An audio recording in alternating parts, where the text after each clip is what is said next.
she's only an example. Chirayu, I want to bring you in. On the role of the United States of America, we know from the US ambassador to Canada's comments that the intelligence supposedly pointing to an Indian hand in the Nijjar assassination came from America to Canada. You also saw sort of somewhat gratuitous statements by US Secretary of State, now too distracted by what's happening in West Asia, talking about the concern with which India must respond to these allegations. This man was Nijjar's lawyer. Does this change anything? You wrote a column saying countries will find it hard to take unequivocal positions. Will this change that? Uh, Burkha, thank you for having me. And I think it won't change anything. And Ambassador Suri is here. He is better placed to comment on diplomatic parlance. But if you take most comments that allies of Canada, especially the G7 countries, have made, we have concerns. We want India to cooperate. These are banal anodyne statement that means nothing. What they are saying effectively is that we have nothing to do with this mess. We are focused on the bigger prize in the Indo-Pacific. We want to focus with cooperation is India. India is a big market for us. Allow us to work cooperatively with India. You want to play your domestic politics, play within the confines of Canada. International stage is not for you. So some modicum of support came initially. Even Jake Sullivan made one or two statements saying that nobody is allowed to do this or to the effect of that.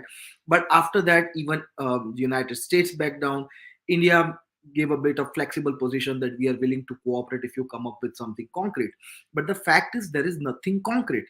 And uh, okay, so first let's deal with the international position and the United States first of all.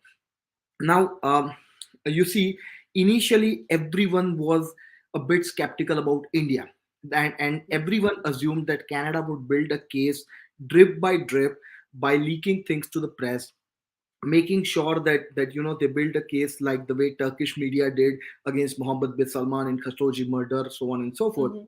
Nothing of that set happened. And I myself wrote a column, the column that you are referring to, I wrote exactly a month after him speaking in parliament. And we were assuming, waiting for the drip, we were assuming some bits and pieces of the evidence to come out.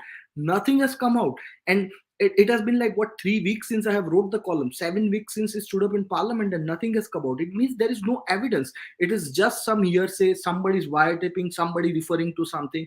I mean, you can't create and build international cases and stir up diplomatic rows over some hearsay. That is not how international diplomacy is concerned. And some people initially thought that Trudeau was serious, but now he has lost all his credibility. Keep repeating this, to borrow the phrase, genre of credible allegation. I mean, this is completely manufactured. Now, there is own without that evidence, there is no case. Now, let's come to the Pannu matter and how this goes. I'll refer your audience to the second Shishir Gupta column that he wrote in the immediate aftermath of it. And there he has reportedly said that our current national security advisor told CIA that we have not taken out Pannu because he is a CIA asset. I don't know how true it is. It is reported on the pages of Hindustan Times. But if that is the case, then it then creates a lot of problems at so many levels, because then it creates another friction point.